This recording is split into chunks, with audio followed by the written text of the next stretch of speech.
আজকের এই ভিডিওতে আমি দেখাবো কোনো কারণে যদি আপনার মোবাইল ফোনের সিম কার্ডটি হারিয়ে যায়, সেই হারানো সিম কার্ডটি আপনি তাৎক্ষণিকভাবে কীভাবে নিজে নিজে ব্লক করতে পারবেন বা আপনি বন্ধ করতে পারবেন, এবং সেই কাজটি আপনি করতে পারবেন সর্বোচ্চ 2 থেকে 3 মিনিটের মধ্যেই। বর্তমানে মোবাইল ফোনে যে সিম থাকে সেই সিম নাম্বারের সাথে কিন্তু হোয়াটসঅ্যাপ, ইমো, মেসেঞ্জার সহ রকেট, বিকাশ, নগদ, ব্যাংক অ্যাকাউন্টের বিভিন্ন তথ্য জড়িয়ে থাকে। তাই সিম কার্ডটি যদি কোনো কারণে হারিয়ে যায়, আপনার উচিত হবে তাৎক্ষণিকভাবে সেই সিম কার্ডটি ব্লক করে দেওয়া বা বন্ধ করে দেওয়া। বন্ধুরা, তাই কোনো কাস্টমারকে না গিয়ে কীভাবে ঘরে বসেই নিজের সিমটি আপনি নিজে নিজে ব্লক করতে পারবেন সেটাই দেখাবো আজকের ভিডিওতে। আজকের ভিডিওতে আমি প্রথমেই গ্রামীণ ফোনটা করে দেখাবো। বাংলালিংক, এয়ারটেল, রবি এবং টেলিটক সহ অন্যান্য কোম্পানির সিমগুলো আপনি কীভাবে করবেন সেটা ভিডিওর আমি শেষে বলে দিব। তাই ভিডিওটা স্কিপ না করে পুরো ভিডিওটা দেখবেন, সব কিছুই বুঝতে পারবেন। গ্রামীণ ফোনের সিম নাম্বার ব্লক করার জন্য প্রথমেই প্লে স্টোরে গিয়ে যে গ্রামীণ ফোনের একটা নিজস্ব অ্যাপ রয়েছে মাই জিবি অ্যাপস, এটা আপনি প্লে স্টোর থেকে ডাউনলোড করে নেবেন এবং এটা ওপেন করবেন। ওপেন করার পরে এরকম একটা ইন্টারফেস দেখাবে। একদম স্ক্রল করে নিচের দিকে আসবেন, লেখা রয়েছে সার্ভিস। এই সার্ভিস নামে একটা অপশন রয়েছে, এখানে আপনি প্রবেশ করবেন। সার্ভিস নামে অপশনে প্রবেশ করার পরে একটু স্ক্রল করে নিচের দিকে আসবেন, লেখা রয়েছে ডিঅ্যাক্টিভ লস্ট সিম, এখানে আপনি প্রবেশ করবেন। এখানে লেখা রয়েছে enter the mobile number of the lost SIM you want to block, অর্থাৎ আপনি যে সিম নাম্বারটা ব্লক করতে চাচ্ছেন সেই মোবাইল নাম্বারটা বা সিম নাম্বারটা এখানে দিয়ে দিতে হবে। আমি সেই নাম্বারটা এখানে দিয়ে দিচ্ছি।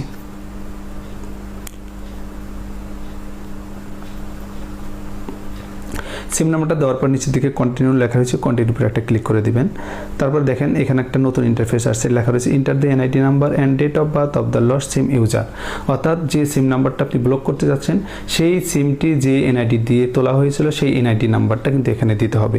আমি সেই এনআইডি নাম্বারটা এখানে দিয়ে দিচ্ছি। এনআইডি নাম্বারটা দেওয়ার পরে নিচের দিকে লেখা হয়েছে ডেট অফ বার্থ, সেটাও আমি সিলেক্ট করে দিচ্ছি।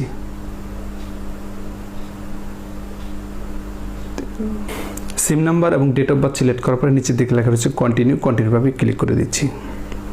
বন্ধুরা, দেখতে পাচ্ছেন আমাদের নতুন আরেকটা ইন্টারফেসে নিয়ে আসছে। এখানে লেখা রয়েছে you are typing the block নাম্বারটা ইউজিং ইউর মোবাইল নাম্বার, অর্থাৎ আপনার নিজের নাম্বার ব্যবহার করে কিন্তু আপনি আরেকটা নাম্বার ব্লক করছেন। তার নিচে লেখা রয়েছে deer customer, this action for your number will be recorded for future reference, ভবিষ্যতে রেফারেন্স হিসাবে এগুলো কিন্তু রেকর্ড করা হবে। তার নিচে লেখা রয়েছে এনআইডি নাম্বার। এখন কথা হলো এখানে এগুলো কেন চাচ্ছে, কারণ হচ্ছে আমরা হিংসামূলকভাবে কিন্তু যে কারো সিম আমরা সবাই ব্লক করে দিতে পারবো, এটা কিন্তু ঠিক না, এটা আপনারা কেউ করবেন না। যদি কেউ করেন, সে যদি আইনের আওতায় যায় তাহলে কিন্তু সেই রেকর্ডগুলো থেকে আপনাকে কিন্তু খুঁজে বের করতে পারবে কে এই কাজটি করেছে। এখানে যেহেতু দুটো সিমই আমার একটা সিম দিয়ে আমি আরেকটা সিম ব্লক করছি, তাই আমার কোনো এখানে সমস্যার কারণ নেই। নিচের দিকে দেখেন আরেকটি এনআইডি নাম্বার চেয়েছে।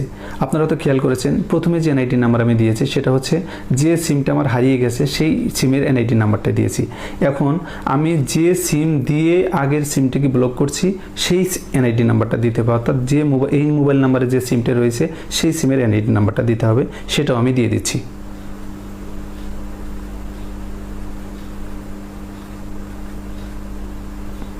এনআইডি নাম্বারটা দেওয়ার পরে নিচের দিকে কন্টিনিউ লেখা রয়েছে, এই কন্টিনিউর উপরে ক্লিক করবেন।